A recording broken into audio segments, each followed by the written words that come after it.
Hello, ഇന്ന് കുറച്ച് കിഴങ്ങ് കിട്ടിയിട്ടുണ്ടേ. അപ്പോൾ ഇന്ന് അതിനെ അവിക്കാന്ന് പറഞ്ഞത് ആ മുറത്തിലോട്ട് തട്ടിയിടുകയാണ്.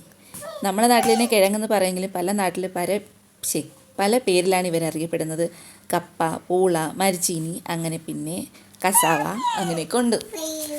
അങ്ങനെ അങ്ങോട്ടും ഇങ്ങോട്ടും ഒക്കെ വല കൊലയൊക്കെ വെട്ടി ഞുറുക്കിയിട്ടിട്ടുണ്ട്. ഒരുപാട് വലുതാക്കിയിട്ടില്ല, വേഗം വേവാൻ വേണ്ടിയിട്ട് കുഞ്ഞായിട്ടാണ് ഇട്ടിരിക്കുന്നത്. അങ്ങനെ കൊത്തിയിട്ട കിഴങ്ങിനെ നല്ല വൃത്തിയായിട്ട് കഴുകി മാറ്റിയിട്ട് അടിപൊളി വെള്ളം ഒഴിച്ച് ചരുവത്തിൽ അടുപ്പിലാക്കിയാണ്. ഇനി ഇതിനെ ഒന്ന് നന്നായിട്ടൊന്ന് തിളപ്പിച്ച് കുട്ടപ്പനാക്കി എടുക്കണം. തിളയ്ക്കുമ്പോഴേക്കും കുറച്ച് ഉപ്പും കൂടെ ഇട്ട് കൊടുത്താൽ നല്ല രുചിയായിരിക്കും. പിന്നെ വേവാത്ത കിഴങ്ങാണെങ്കിൽ 2 വെള്ളം ഊറ്റിക്കളയേണ്ടി വരും. ഇതിപ്പോൾ വേവുമെന്നാണ് കണ്ട ലക്ഷണത്തിൽ. അങ്ങനെ ഞാൻ പിന്നെ ഒരു വെള്ളം ഊറ്റിയതുള്ളൂ കേട്ടോ, ഒരു വെള്ളം വീത്തിയില്ല.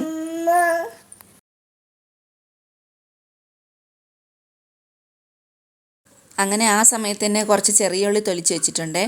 പിന്നെ ഇത് നല്ല ചെവയും എരിയുള്ള മുളകാണ് കേട്ടോ. അങ്ങനെ 2 ചെവയും എരിയുള്ള മുളകും ഇട്ട് കുറച്ച് കൊച്ചുള്ളിയും കൂടെയൊക്കെ തൊലിച്ചാരി ഇട്ടിട്ട് ഇനി അതിലൊരു പൂല ഉപ്പും കൂടെ ഇട്ടിട്ട് ചതച്ചെടുക്കുക. ഒരുപാട് അരച്ചാൽ ഒരുമാതിരി കയ്പ്പായിരിക്കും, അതുകൊണ്ട് അരയ്ക്കൂല ഒരുപാട്, അതുകൊണ്ട് ചതച്ചെടുക്കും. പിന്നെ ചിലരിതിൽ പുളിയൊക്കെ ഇടും. അപ്പോൾ പുളി ഇടണം നമുക്കത്ര ഇഷ്ടമല്ല. ചക്കയിൽ ഇടണമെങ്കിലും എന്നാലും പിന്നെയും കഴിക്കുമായിരിക്കും, പക്ഷേ കിഴങ്ങിനോടെ കഴിക്കില്ല കേട്ടോ പുളിയൊന്നും ഇട്ട്.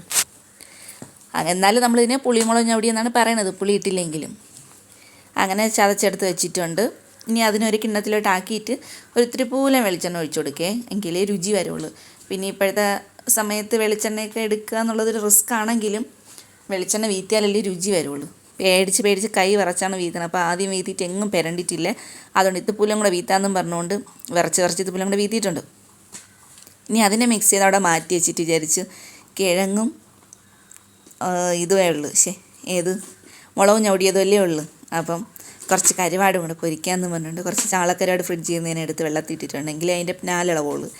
അങ്ങനെ നാലൊക്കെ ഇളക്കി തലയും വാലയൊക്കെ മുറിച്ചിട്ട് കരുവാട് ഇവിടെ എടുത്ത് വെച്ചിട്ടുണ്ട്. ഇനി അതിലേക്ക് കുറച്ച് മഞ്ഞൾപ്പൊടിയും കുറച്ച് മുളക് പൊടിയും മാത്രമായിട്ട് പുരട്ടിയെടുത്താൽ മതി. ഉപ്പൊക്കെ ഓൾറെഡി ഇട്ടല്ലേ അവർ ഉണക്കണം. അതുകൊണ്ട് ഇനി നമ്മളധികം ഉപ്പിട്ടാൽ ഉപ്പ് കഷായം പോലെ ആയിപ്പോവും. ഉള്ള ബുദ്ധിയും കൂടെ പോകുമെന്ന് പണ്ടുള്ളവർ പറയും പോലെ നമ്മൾ മന്ദബുദ്ധികളായിപ്പോവും. അതുകൊണ്ട് ഉപ്പൊന്നും ഇടാത്ത രീതിക്ക് കുറച്ച് മഞ്ഞൾപ്പൊടി മുളക് പൊടി മാത്രം ഇട്ടിട്ട് വേണമെങ്കിൽ ചിലരാണെങ്കിൽ കുരുമുളക് പൊടി ഇടും, പക്ഷേ നമ്മളിവിടെ കുരുമുളക് പൊടിയൊന്നും ഇടില്ല കേട്ടോ. അങ്ങനെ ഡയറക്റ്റായിട്ട് ഒരു ചട്ടി എടുത്ത് വയ്ക്കുക. ഒരിത്തിരി പൂലം വെളിച്ചെണ്ണ മതി, കരുവാട് പൊരിക്കാൻ ഒരിത്തിരി പൂലം മതി. അങ്ങനെ ആ വെളിച്ചെണ്ണ ഒഴിച്ചിട്ട് പിന്നെ ഓരോ കഷ്ണം കരുവാടായിട്ട് ഇങ്ങനെ പറക്കിയിട്ട് കൊടുക്കുക. പണ്ടൊക്കെയാണെങ്കിൽ നമ്മൾ ഈ കിഴങ്ങ് അവിച്ച് മുളകും ഞവടി കരുവാട് ചുട്ടാണ് തിന്നണത്. ഇപ്പം പൊരിച്ച് തിന്നും. ഇനി വീണ്ടും ചുട്ട് തിന്നുന്ന സമയം വരുമെന്നാണ് തോന്നുന്നത്, എണ്ണ ഇങ്ങനെ കുതിച്ച് കയറുകയാണെങ്കിൽ.